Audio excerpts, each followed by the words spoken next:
नमस्कार. आज आपण नवरात्रीमधील 5व्या दिवसाची कथा पाहणार आहोत. 5वा दिवस स्कंद माता या नावाने ही कथा सुरू होते. 5व्या दिवसाच्या देवीचं नाव आहे स्कंद माता देवी. स्कंद नाव कदाचित तुम्ही ऐकलं असेल. शैव समाजामध्ये जी गोत्र येतात त्या गोत्रांमध्ये स्कंद गोत्र येतं. स्कंदचं दुसरं नाव आहे कार्तिकेय आणि कार्तिकेय हा शंकर पार्वतीचा पुत्र होता. तर या कार्तिकेय वरूनच या दिवसाची कथा आहे. स्कंद माता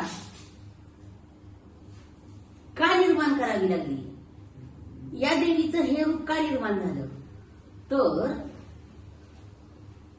काय झालं होतं, कार्तिकेयाच्या जन्मापूर्वी तारकासूर नावाचा राक्षस खूप माजला होता आणि तो इतका माजला होता की त्यानं पृथ्वी लोकावर हाहाकार माजवला होता, देवलोकांमध्ये हाहाकार माजवला होता आणि त्याला कारण होतं, त्यानं ब्रह्मदेवाची तपश्चर्या करून वरदान मिळवलेलं होतं. तर ब्रह्मदेवाने त्याला वरदान दिलं होतं, पण त्याला वरदान कोणतं दिलं होतं, त्याला अगोदर तर अमरत्वाचं वरदान पाहिजे होतं की मला कुणीही मारू शकणार नाही. परंतु ब्रह्मदेवाने सांगितलं की जो जन्माला येतो त्याला मृत्यू ठरलेला आहे, त्यामुळं तुझं असं होणार नाही की तुला मरण येणार नाही, तू दुसरं काहीतरी मार. त्यावेळेला मग त्या तारकासुरानं सांगितलं की ठीक आहे, मला जर मृत्यू येणारच असेल तर मग शंकर पार्वतीच्या मुलाच्या हातून माझा मृत्यू व्हावा.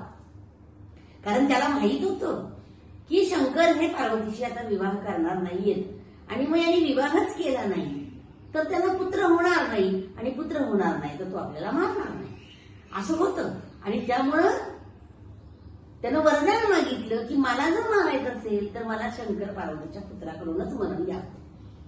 ठीक आहे, ब्रह्मदेव म्हणाले. ब्रह्मदेवाने तथास्तु म्हणून त्याला वर दिला आणि मग त्या वराच्या जोरावर त्याने इतका हाहाकार माजवला होता की सगळे देवलोकातले देव पण वैतागले, पृथ्वी लोकावरचे लोक वैतागले. तर काय करणार, याला कसा संपवायचा प्रश्न पडला होता. सगळे देव शंकराकडे गेले आणि त्यांनी सांगितलं की काय करू सांगा, हे असं चाललेलं आहे की हा तारकासूर सगळ्यांना मारतोय, त्रास देतोय, आतंक माजवलाय त्यानं सगळीकडं आणि त्याला वरदान आहे की शंकर पार्वतीचा मुलगाच त्याला मारणार. मग आता आम्ही काय करावं तुम्हीच सांगा.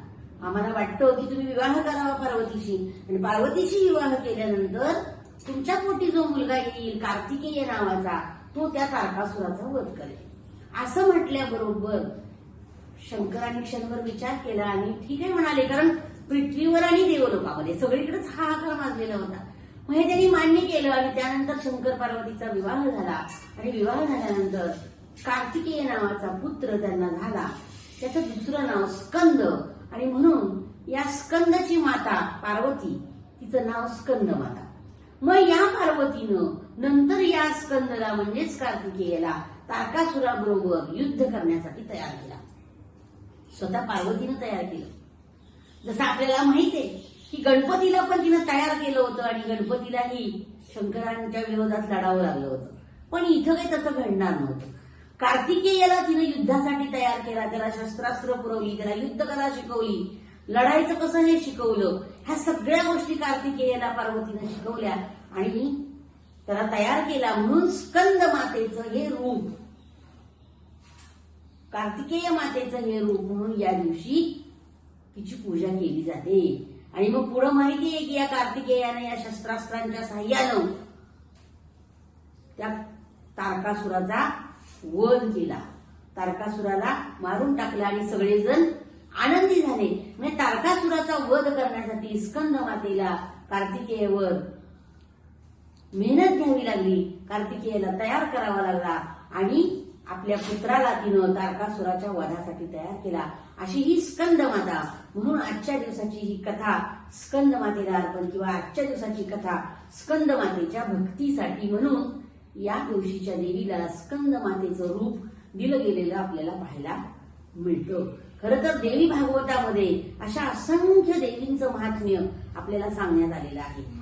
आपल्या भारतीय संस्कृतीमध्ये असणाऱ्या कथांमध्ये देवी भागवत, एकनाथ भागवत अशा वेगवेगळ्या कथा असलेल्या आपल्याला पाहायला मिळतात. आणि म्हणून देवी भागवत हे अत्यंत महत्वाचं मानलं जातं.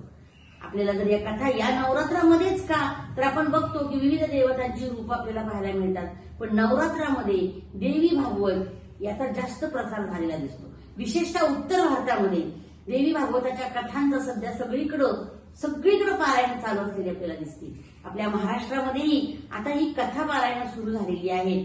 देवीच्या कथा, शिवकथा, गणेश कथा अशा विविध प्रकारच्या कथा पाहायला मिळतात. तसं या नवरात्रीमध्ये देवी भागवतातल्या कथा आपण जाणीवपूर्वक अभ्यासल्या पाहिजेत.